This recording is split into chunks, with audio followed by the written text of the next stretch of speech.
So, we are starting this Torah study off in the month of Elul. And Elul is a month of deep personal self-reflection.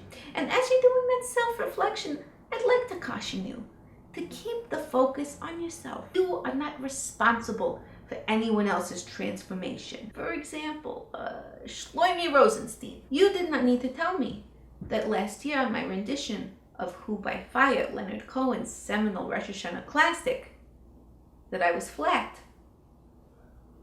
Because I was not flat.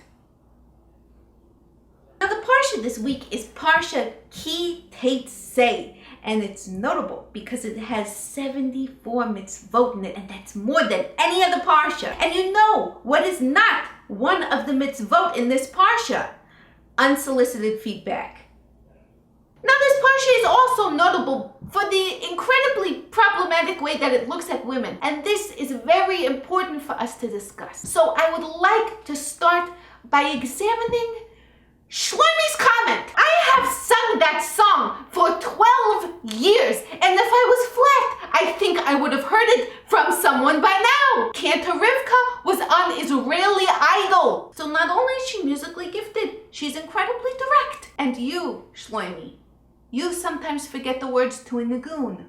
Now there are 3 mitzvot in this Parsha that I would like to cover. The first is that when you are building a new house, that you build a guardrail around the roof to protect someone from falling off. Just like how my 10 years of vocal training are guardrails for my pitch.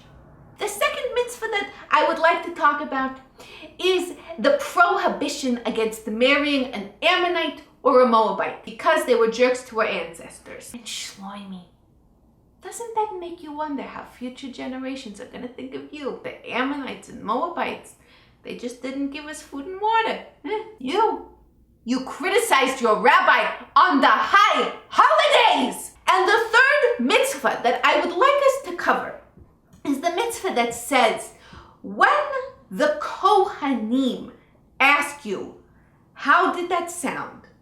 Thou shalt respond, it was great. Even if the Kohen says, come on, give me feedback, I'm a big boy, thou shalt still say, it was perfect, because the Kohen is testing you. And you failed, Shlomi, you failed your rabbi, and you failed Hashem. That may have been an overreaction. But you know, I just get so worked up in the month of Elul because I think about how on Rosh Hashanah we are going to be saying the words of the Unatana Tokef, and we will ask Hashem, will our actions have fatal consequence? And I'm not talking about Shlomi's fate. I could not presume to say. So instead, I will quote the brilliant Leonard Cohen, who said, who by fire, who by water, who by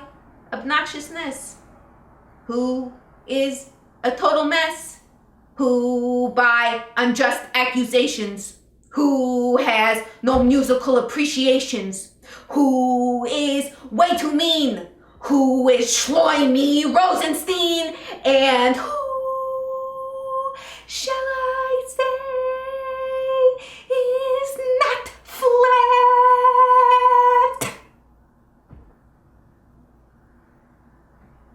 No rehearsal.